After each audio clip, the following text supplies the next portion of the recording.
Estás escuchando Milenio 3, por Ayuca Náutica. Buenas tardes, 3 y 8 minutos de este último día del 2002. Parece mentira, pero ya estamos en los últimos estertores de este año complicado para el equipo de Milenio 3, muy feliz, hay que decirlo, y esperamos que el 2003 se prolongue con todo tipo de ilusiones, proyectos, cosas por hacer en definitiva. Un equipo esta noche, o esta tarde, la última, con Katia Rocha, Carlos Barroso, Carmen Porter, que os habla Iker Jiménez, y a los mandos técnicos nuestro amigo Juan Aranaz.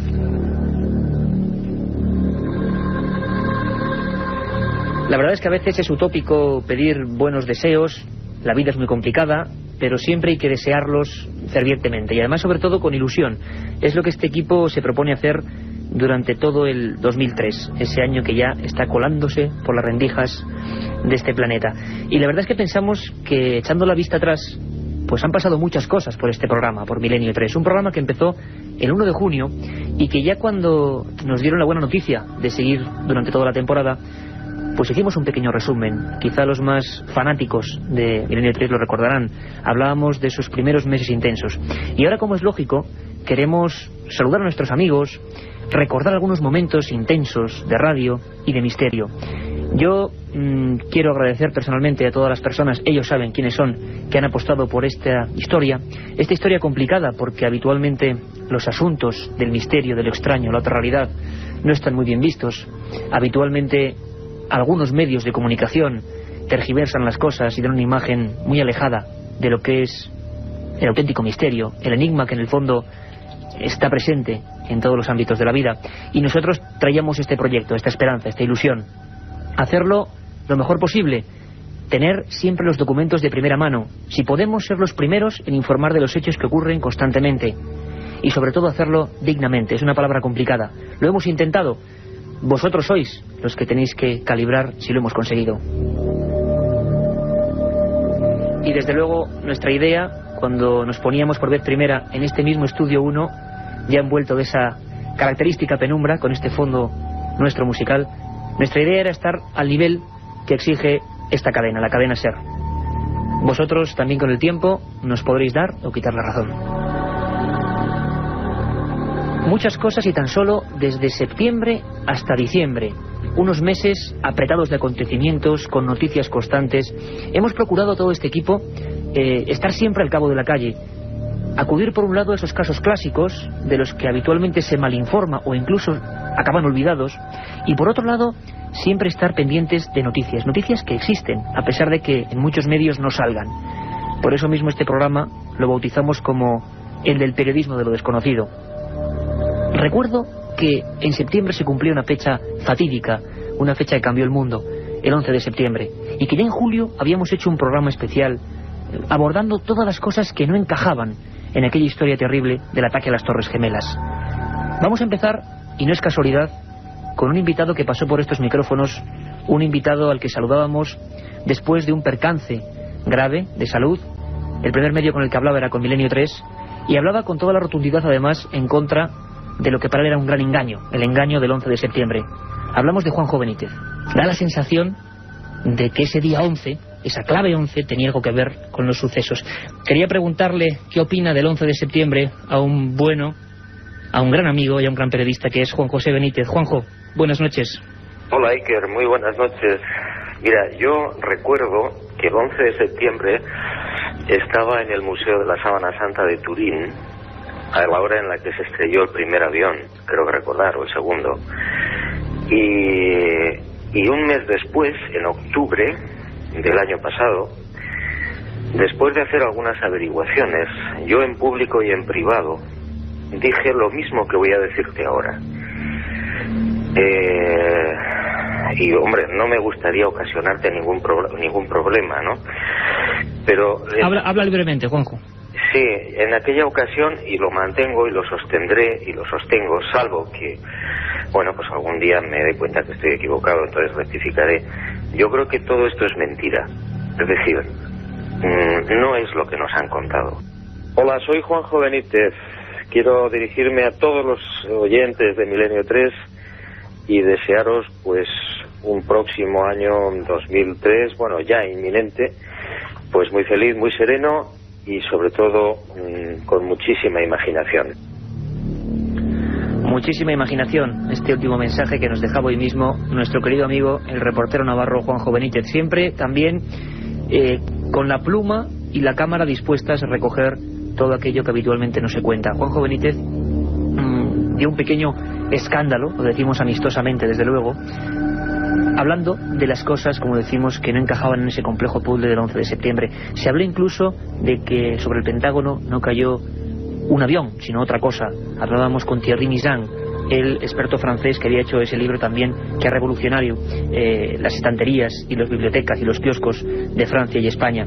Hablábamos con personas que realmente, bueno, pensaban que no estaba todo claro. Hablábamos con Santiago Camacho, con Enrique de Vicente, todas las personas en definitiva que estaban en la otra trinchera, no en contra de nada ni de nadie, pero por lo menos anotando las dudas de que algo muy raro, que realmente no ha acabado limpio, no ha parecido limpio, surgió en aquel 11S. Y la verdad es que una parte importante de este programa, una parte consustancial, ha sido la labor de los corresponsales en todo el mundo. La cadena SER, con su magnífica red de informadores desde todos los rincones del planeta, nos ha servido y nos ha proporcionado la última hora, la última actualidad, sea cual fuese el país donde ocurría esta.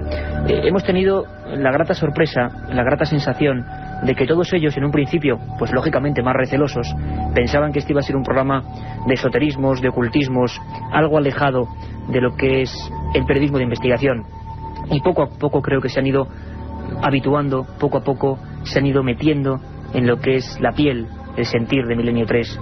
Nos sentimos orgullosos de que hayan contribuido con sus magníficas crónicas a engrandecer un poco nuestra labor. Corresponsales como los que vamos a escuchar ahora mismo. Hola, soy Julio de la Guardia. Aquí desde Tierra Santa me gustaría desearos una feliz salida y entrada de año a todos vosotros y vosotras, oyentes habituales de Milenio 3. Hasta el año que viene. Saludos, soy Joan Solés, corresponsal en el País de las Maravillas, Berlusconi incluido, que es Italia. Y como dicen los italianos, buena fortuna a tutti. Buena fortuna a tutti, nos decía Joan Solés, el autor de esas magníficas crónicas desde el país antralpino. La verdad es que ha sido increíble la cantidad de informaciones, de reportajes, de documentos, de personajes que han entrevistado estos corresponsales, que quizá apartándose un poco de su labor habitual, han sabido cogerle el pulso con los micrófonos amarillos de la cadena SER a todo eso, a todo lo raro que ocurre de vez en cuando. A veces explicable, a veces inexplicable. Por ejemplo, inexplicable fue aquel programa que hicimos desde el barco investigador, quizá algunos lo recordaréis, desde el buque investigador, a 30 millas de la costa de Luarca, emitiendo desde allí un programa porque íbamos en busca del Kraken. El abismo, y seguiremos hablando de él en el 2003, por fortuna, el abismo, ese mar, aunque ahora casi en peligro de extinción en algunas zonas, como en Galicia, tiene profundidades llenas, repletas de enigmas. Buscábamos con personas de Transglobe Films, esa empresa de documentales, y con miembros del CSIC y del Museo de Ciencias Naturales, la pista de ese gran monstruo, el Kraken, algo que era una leyenda y que hablaba de un gigantesco cefalópodo que incluso hundía los barcos. Lejos de ese mito, lo cierto es que hay una realidad, un bicho, si me permitís la palabra, que puede alcanzar 20 metros y que, según parece, estaba en esas zonas. Fuimos a buscarlo y emitimos en vivo el sonido de los trabajos, de cómo se instalaban las cámaras a 1000 metros de profundidad, incluso cómo pudimos ver por vez primera, con los ojos de la radio y con la voz de la radio, lo que es el abismo. A 1000, a 1500 metros de profundidad había peces extraños, tiburones ciegos, una especie de lampreas de varios metros de largura, un universo que pocas veces se extiende ante el ser humano. De ello fuimos cronistas. Recordamos un momento con la cadena SER, con Milenio 3, en aquel buque investigador. Bueno, ya a punto de estar en el fondo, Fernando, aquí entre 450 y 600, ¿qué puede haber? Hasta 600, que aquí en esta zona que ya es fondo, a partir de ahí sí que te encuentras esos carroñeros, esos cazadores que andamos buscando. En cuanto a peces ya los tienes. El calamar gigante puede estar desde hace ya 200 metros, estamos metidos en su territorio. Y como te decía antes, es la primera vez que se mete en este caladero y a esa profundidad un ojo, o sea, nuestra mirada, ¿no?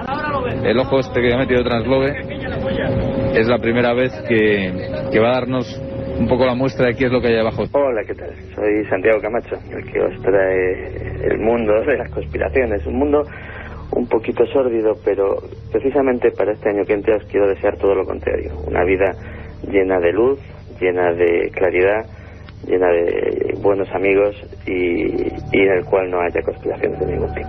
La otra realidad. Milenio 3. En la cadena SER. Escuchábamos el sonido vivo del mar, del abismo en las costas próximas a Luarca, y también a Santiago Camacho, que ya sabéis que cada madrugada de 3 a 4 de la mañana nos trae su mundo de la conspiración, su enigmática forma de ver las cosas, la tramoya del misterio le llamamos. Una cosa que cabalga entre la conspiración también es el asunto de Belmez de la Moraleda, uno de los grandes clásicos de los enigmas españoles. Hace 31 años algo surgió en una cocina humilde de un pueblo humilde de la Sierra de Jaén. Unos rostros que han sido sometidos a todo tipo de pruebas, de análisis, por parte del CSIC, por parte de la Brigada de Investigación Criminal, por parte de la Junta de Energía Nuclear. No sabemos qué son, parecen caras, están ahí. La mujer que las descubrió vive hoy sola y no sabe qué tiene, qué visitantes son esos en su propia cocina, en el cemento de su propia cocina. El caso español y probablemente mundial más extraño de la parapsicología, de lo que podríamos llamar parapsicología. Y por supuesto hicimos un especial sobre el asunto de Belmez, de 2 horas. Vamos a escuchar ahora ese documento de los años 70, cuando empezaba este misterio, y cómo María Gómez Cámara, la mujer que quizá ahora nos está escuchando, en esa cocina veía aparecer los rostros. Con una cara que había, y luego después que se echó su diente, cerró la habitación y estuvo 3 veces en la habitación cerrada, bajo un notario. Hizo un acta notarial y me cerraron la habitación y estuvo 3 meses. Y cuando abrieron, a los 3 meses que abrieron la puerta, que había 16 caras nuevas. María Gómez Cámara decía que había 16 caras nuevas, un acta notarial que aquí leímos, un notario que aquí estuvo y que nos hablaba de que ahí había un fenómeno misterioso, paranormal. Aquella cocina se bunkerizó con todo tipo de medidas de seguridad y aproximadamente a los 3 meses, casi a los 3 meses, había nuevos rostros. Lo que sí descubrimos a través de Milenio 3 y de una profunda y larga investigación es que el gobierno de la época, el régimen franquista, utilizando todos sus medios, había intentado hundir el fenómeno. Un fenómeno que después de los primeros análisis de la Guardia Civil se comprende que no es pintura y no es ningún añadido. Intervinieron ni más ni menos que Tomás Garicano Goñi, ministro de Gobernación en la época. Intervino ni más ni menos que la esposa, Carmen Polo, de Francisco Franco. Fue una operación de acoso y derribo como no ha habido otra, y lo argumentamos con los documentos, incluso documentos para encarcelar al alcalde de Belmez por negarse a decir que eso era un fraude. Evidentemente nadie podía decirlo, nadie podía demostrarlo.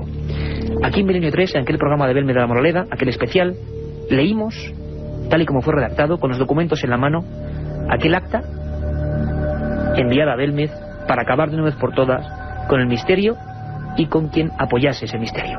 Un documento que nosotros tenemos en las manos, un documento tremendo, que dice esto.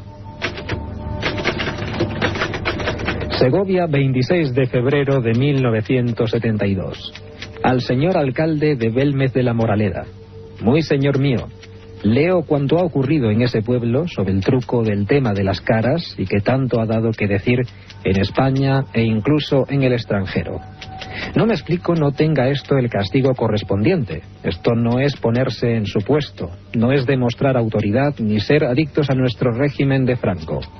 En Segovia, y yo en cabeza como jefe provincial de administración local, hemos hecho una encuesta, lo primero dando cuenta a 84 componentes que somos de 6 provincias, con el permiso que tenemos ya concedido número 8700 del excelentísimo señor ministro de la Gobernación, para proponerse a usted destituido como alcalde, procesarle, y eso sí, fichado como una persona no apta para estos actos por lo expuesto anteriormente.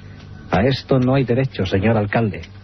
Firmado Pablo Núñez Moto, jefe provincial de administración local. Y con ese documento secreto durante 25 años en las manos, nos proponíamos acabar con lo que se denominó en el año 72 Operación Tridente. Teníamos a periodistas como Antonio Casado, que vía Emilio Romero, director del periódico Pueblo, a la vez, por una llamada del ministro de Gobernación, obligó a mentir a toda la plana de periodistas, obligó de alguna forma a buscar una explicación cuando no la había. A partir de esa explicación, que surge en Diario Pueblo, toda España cree que el tema de las caras de Belmez son sales de plata ennegrecidas con la luz solar. Curiosamente, 20 años después, el CSIC demuestra que no había ni sales de plata ni trazo de nada parecido. Así se escribe la historia de los misterios españoles, historias que nosotros no decimos que sean seres de ultratumba que surjan, o algo por el estilo, sino que simplemente en una cocina de Jaén hay un misterio con forma de caras que todavía, pese a quien pese, están ahí mirándonos. Uno de los casos que más ha dado que hablar en los últimos meses es el ocurrido en Ceuta. En Ceuta, concretamente en el tanatorio municipal de la localidad, ocurre un fenómeno que pone el corazón en un puño a toda esa gente. Trabajadores del mismo tanatorio, policías, 8 en concreto, que acuden a ver qué pasa, son testigos de extraños lamentos, extraños sonidos y todo un rosario de fenómenos que podríamos llamar incomprensibles. Y el primer medio que habló con estas personas, tanto con los testigos como con los policías, fue la cadena SER, a través de uno de nuestros corresponsales, Antonio Martín. Fue una historia digna de ser recordada. Sobre las 3 de la madrugada, yo escuché unos gritos, ¿no?, de una mujer, y se lo comunico a mi compañera. Digo, Encarni, ¿tú estás escuchando lo mismo que yo? Dice, la verdad es que sí. Que pues vamos a ir en auxilio de esta mujer por si le está sucediendo algo. Cogimos las dos, registramos todo lo que es el tanatorio municipal, salimos al patio, inclusive a la calle, a vigilar por si era alguna chica de la barriada, y nada, y no encontramos nada. Bueno, pues estuvimos una hora escuchando las dos, claro, esperando que eso se calmara, pero que va, cada vez era más intenso. Bueno, pues decidimos pues llamar a la policía local, que inmediatamente pues se personó allí en el tanatorio. Entonces eran 4 coches y 8 policías locales que se registraron todo el tanatorio. Nosotros ya solo comunicamos a ellos que ya lo habíamos registrado, pero ellos volvieron a registrarlo y nada, y allí no encontraron nada. Incluso ellos escucharon los mismos gritos. Ocurría en Ceuta esta misma semana. La policía realmente inquieta ante unos sucesos raros donde los haya. Carmen. Pues sí, además Antonio Martín, nuestro compañero de la cadena SER en Ceuta, también pudo hablar con el jefe de la policía local de esta ciudad, Ángel Gómez, y esto era lo que les decía. Escucharon como lamentos, como gritos, como alaridos de una mujer y golpes, y que subieron a la planta primera de arriba del tanatorio, donde parecía que procedían los ruidos, y entonces escuchaban más abajo, y que bajaron a la primera planta y que se escuchaban arriba, y que el tanatorio no había ningún velatorio en ese momento, ningún finado en ninguna de las 3 salas, que estaba totalmente vacío, que se hizo un registro del tanatorio y no encontraron a nadie, que hicieron un registro en las inmediaciones tampoco. No se ha podido determinar, me dice el subinspector que llevó este caso en el día de ayer, que haya una causa lógica para los hechos narrados y los hechos ocurridos en días anteriores hasta el momento. Yo desde luego lo tengo muy claro, que de aquí a un par de días voy a dar carpetazo a este asunto, lo voy a archivar. El último expediente X investigado por la policía española. Ahí teníamos la voz del policía, jefe de policía de Ceuta, Ángel Gómez, diciendo que quizá lo más propio, lo más lógico sería dar carpetazo a un asunto que no había por dónde cogerlo. Ese tipo de cosas ocurren de vez en cuando y en otras épocas eran sutilmente canceladas ante la opinión pública, eran silenciadas de una u otra forma.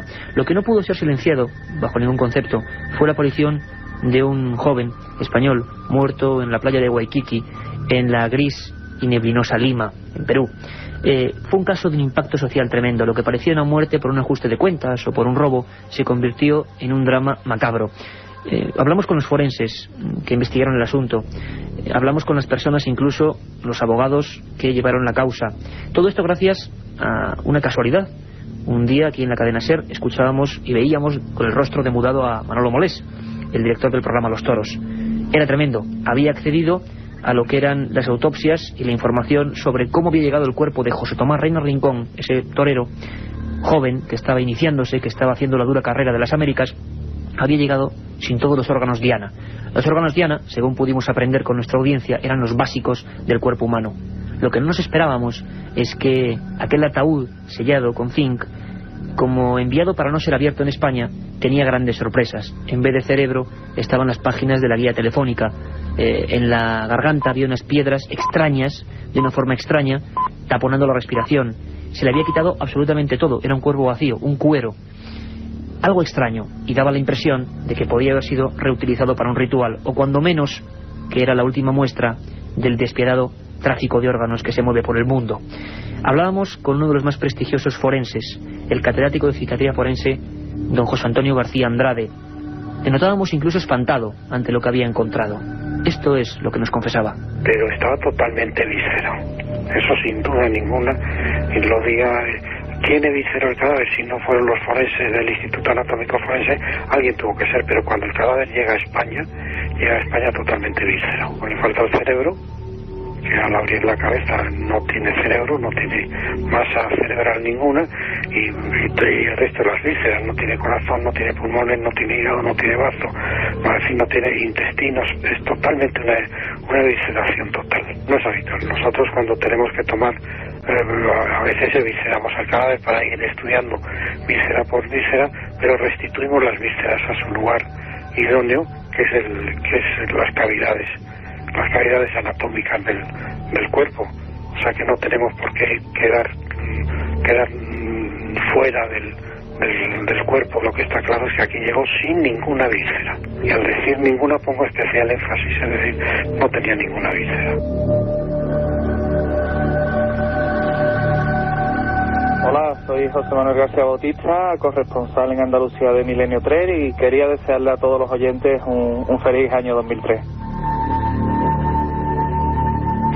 Nuestros queridos amigos corresponsales de Milenio 3 de España y del mundo, que han sido parte importantísima para que todos vosotros, toda la audiencia, tenga la última hora. Sin ellos no seríamos absolutamente nada. Realmente fue un dato, decíamos, sobrecogedor, la forma en que llegó a España José Tomás Reina Rincón, y no queríamos que el silencio se apoderase de esa historia. Descubrimos un documento, hay que decirlo así, fechado en Perú, y que ha vuelto a dar un giro a las investigaciones. El abogado Marcos García Montes, los forenses, tienen otras pistas que investigar a raíz de ese documento que el equipo de Milenio 3 consiguió, un documento en que hablaba de que los forenses peruanos se negaban en redondo a la afirmación de que el cuerpo había llegado sin vísceras, pero había llegado sin vísceras, es decir, alguien, quizá un intermediario, alguien había hecho esa macabra representación con ese cuerpo humano. El cuerpo humano es un misterio, pero si hay que enfocar un punto concreto de nuestro físico que es más misterioso que otros, esa es la mente humana. Y hace bien poco una noticia recorría el mundo, tampoco realmente con mucha efusividad, nosotros la recogimos, pero no apareció en muchos medios. Lo que es cierto es que en Europa sí causó, en parte de, sobre todo de Europa del Norte, sí causó mucha expectación. Un hospital, el lugar un hospital, el testigo una paciente de 43 años, los mejores neurólogos del mundo, el Hospital Universitario de Ginebra, y parece ser que tras manipular partes concretas del cerebro de esa paciente, con pequeñas radiaciones e impulsos eléctricos, se consigue que en vigilia, estando despierto, esa mujer se desdoble del cuerpo. Esa especie de mito del viaje astral, esa historia que siempre nos han contado, lo había producido un equipo médico conscientemente en el Hospital de Ginebra, el Hospital Universitario. Qué amplio abanico se abría con esto, ¿verdad? ¿A qué es posible llegar manipulando con lo que la ciencia conoce el cerebro humano? Y en aquel programa, hace no muchas semanas, descubrimos que la ciencia y los gobiernos y los servicios de inteligencia llevan mucho tiempo indagando físicamente cómo se puede modificar las emociones y el cerebro. Empezábamos aquel programa de la siguiente forma. Hace solo unos días, una noticia provocaba estupor entre los médicos. Los teletipos de medio mundo la reprodujeron brevemente, sin reparar en el extraño universo que se abría a partir de este experimento realizado en el Hospital Universitario de Ginebra. El cerebro de una paciente de 43 años fue estimulado mediante una serie de complejos electrodos hasta provocar, en estado de vigilia, la perfecta sensación de abandonar el cuerpo, elevarse y verse a sí misma tendida en la cama. La ciencia ha provocado un viaje astral. La novedad en este acontecimiento radica en la aceptación por parte de los más prestigiosos neurólogos del mundo de la posibilidad de crear estados alterados de conciencia, visiones monstruosas o incluso desdoblamientos fuera del cuerpo, asuntos cercanos a lo paranormal o lo místico que hasta hace bien poco eran un completo tabú. Un secreto que los servicios de inteligencia de medio mundo y la esfera militar conocían bien desde los años 50. El enigma de la mente humana, ni más ni menos. Y hablábamos con uno de los españoles doctores que mejor y más profundamente ha buceado en sus misterios. El doctor Rodríguez Delgado, catedrático de la Universidad de Yale y director del Centro de Neurología de Madrid. Una persona que en los años 50 se marchó a Estados Unidos y hizo experimentos tan célebres como aquel en el que en mitad de una plaza un toro bravo iba hacia él a embestirle y con simplemente una especie de mando a distancia colocado en el cerebro, también con un receptor del animal, lograba modificar los impulsos de ese animal salvaje. Hablábamos también en aquel programa del proyecto MK Ultra, iniciado por la CIA, un proyecto salvaje, nunca mejor dicho, que intentaba buscar asesinos programados o personas que en estado prehipnótico matasen sin tener conciencia de lo que habían hecho. Historias tremendas de los años 50. ¿Quién mejor para hablar de todo esto que el doctor Rodríguez Delgado, que nos decía abiertamente que se podía modificar, y desde hace mucho tiempo, las emociones, las sensaciones, con electrodos, con radiaciones, con cosas físicas? Nosotros, imagino que vosotros también, nos quedamos francamente alucinados. El centro de nuestra personalidad, evidentemente el cerebro. Entonces, podemos modificar, variar las emociones, los pensamientos, la enseñanza. Hombre, claro que sí. Y en efecto, en Suiza es donde empezaron todas estas cosas con el profesor Rudolf Hess. Hace el año 52, fíjate, hace tiempo. Y entonces, en efecto, siguiendo esta línea, me marché a Norteamérica. Me parece que fue el 46 o por ahí, inmediatamente después de la guerra. Y allí, pues sí, hemos continuado estudiando las funciones cerebrales que son modificables por estímulo eléctrico y químico cerebral. La otra realidad. Milenio 3, en la cadena SER. Estímulos, áreas del cerebro modificables mediante electricidad y diversos impulsos. Un abanico, como decimos, amplísimo que se abre a partir de estas premisas. ¿Qué se habrá hecho? ¿Qué se ha estado haciendo? ¿Qué se está haciendo ahora mismo en diversos laboratorios, militares, médicos, a la búsqueda de los enigmas de la mente humana? Eso, desde luego, tardaremos mucho en conocerlo a ciencia cierta.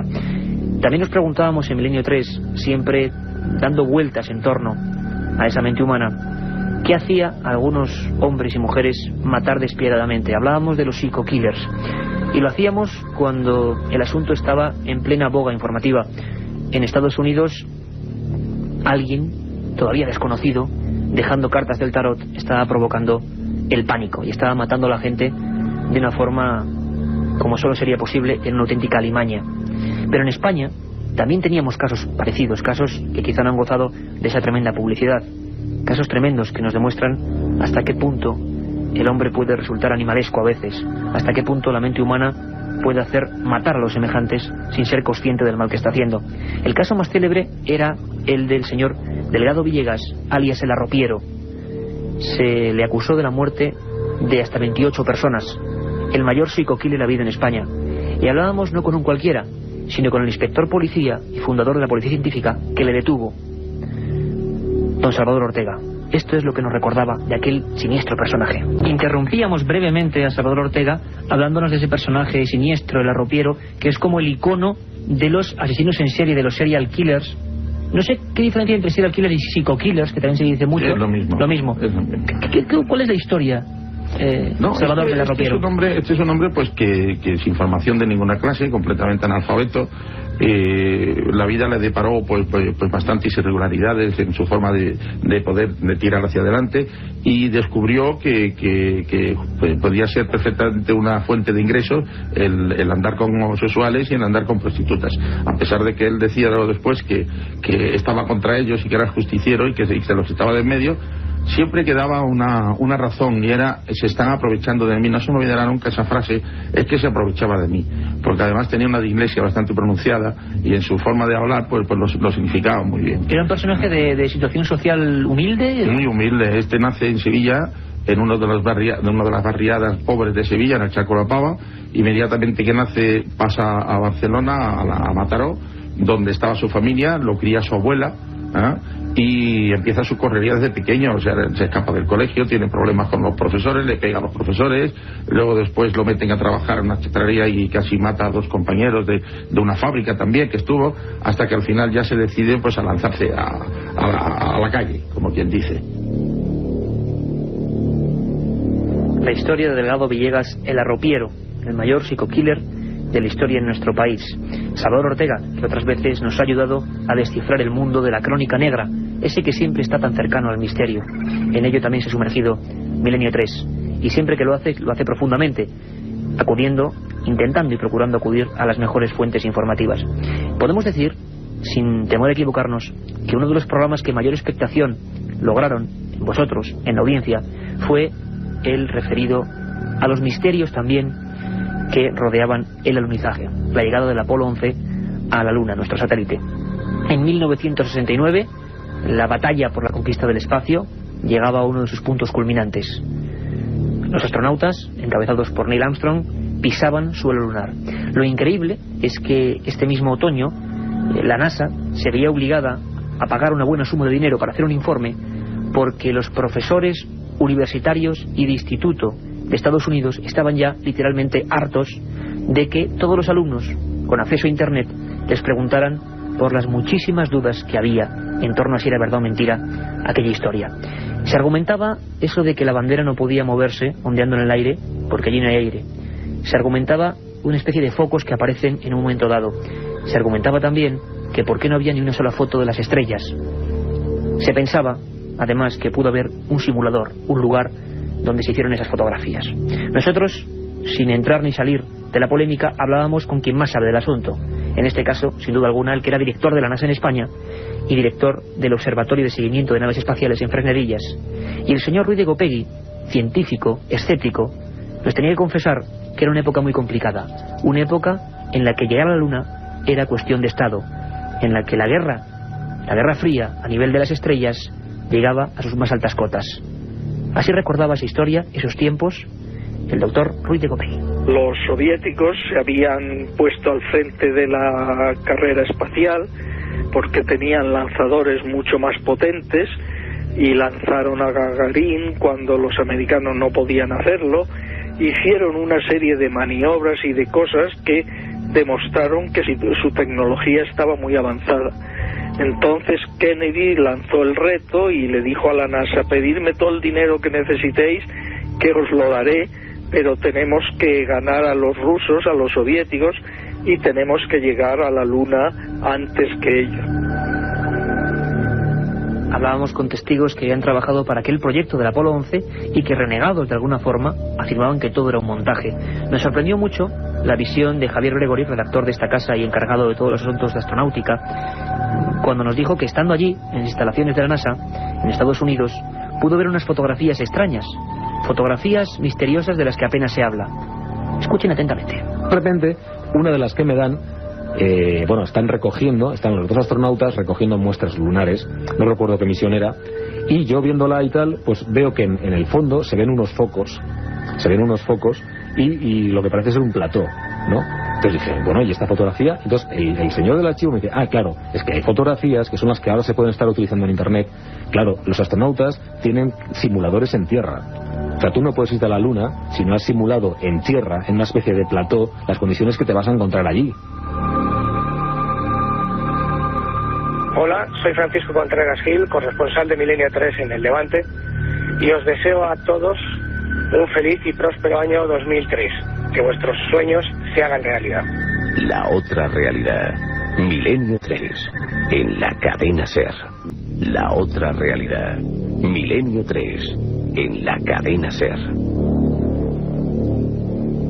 Hola, soy Mariano Fernández Urresti y os deseo desde Torrelavega, en Cantabria, a todos los oyentes de Milenio 3, pues un 2003 que sea pleno de luz, de magia y, aunque parezca contradictorio, de sentido común, y que todos lo podamos disfrutar en paz. nuestros amigos, compañeros, corresponsales de este programa. También antes escuchábamos a Joan Solés desde Italia, a Julio de la Guardia desde Tierra Santa, Jerusalén, y no podemos olvidarnos de tanta y tanta gente. José María Patiño en Francia, volvemos a repetir, María José Ajejas en América Latina, Javier del Pino en Estados Unidos, Georgina Higueras en Moscú, tantos y tantos que con sus píldoras de calidad y de información han permitido que sepamos más acerca de los misterios del mundo. Uno de los programas que a mí me puso los vellos de punta y que también hay que agradecerle a nuestra productora Katia Rocha la consecución de poder hablar con este personaje fue el sobrevuelo de Nazca. Yo había estado en Nazca, en Perú, en varias ocasiones. Había viajado por esas líneas misteriosas que hace 2000 años miran al cielo. Ese gran enigma de la arqueología que nadie puede responder. Es una zona de unos 500 kilómetros cuadrados en el desierto más seco del mundo, y ahí aparecen monos, pájaros, arañas, perros y toda una serie de personajes misteriosos con escafandras, ojos, extraños dioses que alguien labró en la tierra hace 2200 años. Cientos de personas durante siglos trabajando en algo que nunca pudieron ver, porque solamente son visibles a unos 300 metros de altura desde avionetas. El enigma de Nazca. Tuvimos el placer de hacer una conexión con don Eduardo Herrán, ni más ni menos que el jefe de pilotos de Aerocóndor, los pilotos que descubren nuevas líneas y que custodian la zona de Nazca. Y Eduardo Herrán, desde la avioneta, nos hablaba de aquella maravilla. La primera conexión España-Nazca para la radio. Y vamos a comenzar este viaje con un piloto de excepción, la persona que mejor nos puede hablar de ese enigma maravilloso, desafiante, que son las líneas de Nazca. Estamos hablando de don Eduardo Herrán, jefe de pilotos de Aerocóndor, una persona que yo me atrevería a decir casi mítica en lo que se refiere a esa pampa que se extiende al sur del Perú, y que además es director del Instituto Aeroarqueológico de ese país. Lleva 23 años sobrevolando las enigmáticas pistas de Nazca, y gracias a su pericia, gracias a su interés, se han descubierto 324 nuevas líneas. Don Eduardo Herrán, un placer estar en su avioneta. Iker, para nosotros aquí desde Nazca también es muy importante saludarlo a usted y a todos los radioescuchas y hermanos españoles. Y muchas gracias por lo que usted acaba de decir. Pues nos ponemos en marcha, Eduardo. Sobrevolamos esa zona maravillosa, árida, eso sí, uno de los desiertos, se dice, más secos del planeta. Y Eduardo, estamos en tus manos. Realmente nos confiamos en tu vuelo. Estamos también con nuestro técnico aquí a bordo, don Jorge Martínez, que está extasiado viendo las pistas. Vamos a hacer que toda España, a través de la cadena SER, los cientos de miles de personas que nos siguen, se emocionen con las pistas de Nazca. Eduardo, ¿qué podríamos ver ahora mismo cuando estamos saliendo de esa pista de Aerocóndor? ¿Cuáles serían las primeras figuras? ¿Qué paraje veríamos ante nuestros ojos? Bueno, lo primero que debiera decirles es que el clima que tenemos en esta zona de la costa sur del Perú, que está a 450 kilómetros al sur de Lima, es de un sol esplendoroso. Y en este momento tenemos una temperatura aproximadamente entre los 26 y 27 grados, un cielo completamente azul, y después de cruzar el valle nos encontramos con una extensión sumamente gigante. Estamos hablando de más de 550 kilómetros cuadrados, donde al comenzar a ingresar podemos ver de una manera increíble rayas y figuras geométricas, algunas que tienen más de 20 kilómetros de largo. 20 kilómetros, Eduardo. 20 kilómetros de largo, trapecios, hay uno que tiene más de 3,5 kilómetros de largo, y un gran amigo, Eric von Däniken, al cual quiero y respeto mucho, pero no comparto mucho sus teorías, habla que estos trapecios podrían haber sido utilizados por naves extraterrestres en contactos con humanidades anteriores. Don Eduardo Herrán, desde Nazca, desde ese lugar maravilloso, para mí el enclave más enigmático del planeta Tierra. Lo repito y lo repetiré siempre. Ojalá un día vayamos allí, como nos invitó don Eduardo, para emitir al mundo el latir de ese lugar marcado para siempre por el misterio. A veces Milenio 3 no se ha cortado y ha acudido a los temas más tabú de los enigmas que rodean algunos sucesos ocurridos en nuestro país. Hay algunos que no sabemos bien por qué, no son políticamente correctos o no se quieren tocar. Por ejemplo, es muy sencillo hablar de ovnis, y siempre que ha habido fenómenos ovni, sean lo que estos sean, hemos sido los primeros en acudir a las fuentes, a los testigos. Antes de ayer hablábamos directamente con el último caso de filmación, también protagonizada por policías en Valencia. Pero aparte de eso, el fenómeno ovni tiene otro misterio mucho más grande, y es la sugestión que puede crear en algunas personas. Recibimos decenas de mails horrorizados por una historia. La historia de dos muchachos como otros cualquiera. José Félix Rodríguez Montero y Juan Tuallés, ambos de Tarrasa. Ambos tenían una afición común, los ovnis. Trabajaban en empresas textiles. No tenían tampoco un excesivo interés en otras parcelas de la vida. Su pasión, los ovnis. Y dieron un paso que es muy peligroso. El paso de la curiosidad a la fe completa. A creer absolutamente en esos seres, que creo que nadie ha demostrado que existan, pero ellos creían ciegamente en que iban a venir para aquí. ¿Qué hicieron? Se pusieron en la vía del tren, dejaron que este pasase por encima y aparecieron sus cuerpos decapitados. El misterio es que había una carta encima de ellos. Una carta que decía algo así como: los extraterrestres nos llaman, pertenecemos al infinito. Sin duda el caso más tabú, el que hizo que en los años 70 todo lo que sonara ufología también fuese considerado casi maldito. Lo que descubrimos fue cartas personales de ellos. Tuvimos las cartas en las manos, las cartas que horas antes esas dos personas con esa fe ciega en el cosmos, en los seres de otros mundos, habían escrito a sus propios amigos. 19 de junio de 1972. Amigos, sabéis que el tema de los ovnis nos apasionaba como a vosotros, y esto desde hace mucho tiempo. Lo que ya no sabéis es el contacto directo que desde el año 1970 tenemos con ellos. Al recibir esta carta, seguramente que por algún medio de información sabréis que estamos con ellos, pues nos han llamado, ya que nuestra mutación es total y nos encontramos en la Tierra como dos seres extraños. Nos dirigimos al centro galáctico. En nuestra biblioteca existen una serie de libros de literatura cósmica que os cedemos con el mayor placer, a fin de que estudiéis e investiguéis al máximo, y quién sabe si algún día también os llamaremos. Un saludo cósmico. Firmado WKTS.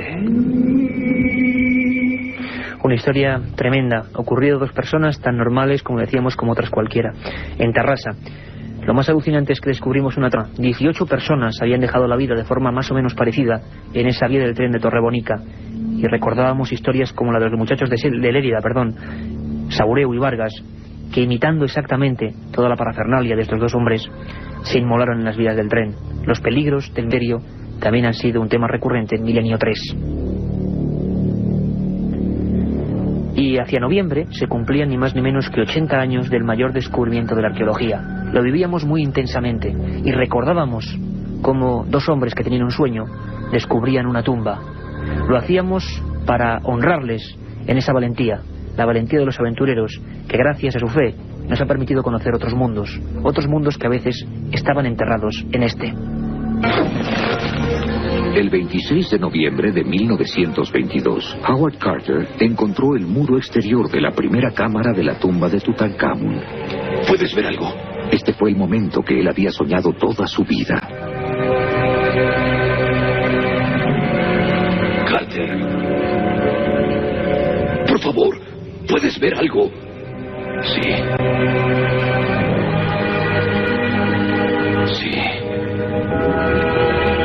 Cosas maravillosas. Cosas maravillosas. Hola, soy Javier Sierra, director de la revista Más Allá, y quisiera desearos a todos los oyentes de Milenio 3 y a todo el equipo que elabora este fantástico programa que el año 2003 sea el año de los deseos, el año en el que todo lo que deseáis que sea bueno, se cumpla. La tumba de Tutankamón, uno de los grandes hallazgos de nuestra historia. Seguro que habrá muchos más. Decían que en Egipto, nos decía nuestro arqueólogo particular, nuestro amigo Nacho Ares, director de la revista Arqueología, pues casi un 80% estaba todavía bajo las arenas. Quien no está bajo las arenas y está aquí con nosotros en el estudio 1, casi para lanzar un mensaje de despedida a todos los amigos, son Carmen Portera y Katia Rocha. Carmen, una evaluación de este 2002 y algunas palabras para los amigos que nos siguen en Milenio 3. Pues ante todo, buenas tardes, y que ha sido un placer compartir los micrófonos de la cadena SER, tanto con todos los corresponsales que tenemos, todos los amigos que sabemos que nos siguen, como con todos los oyentes que noche tras noche nos oyen, nos dan sus opiniones, nos mandan las felicitaciones a través del mail.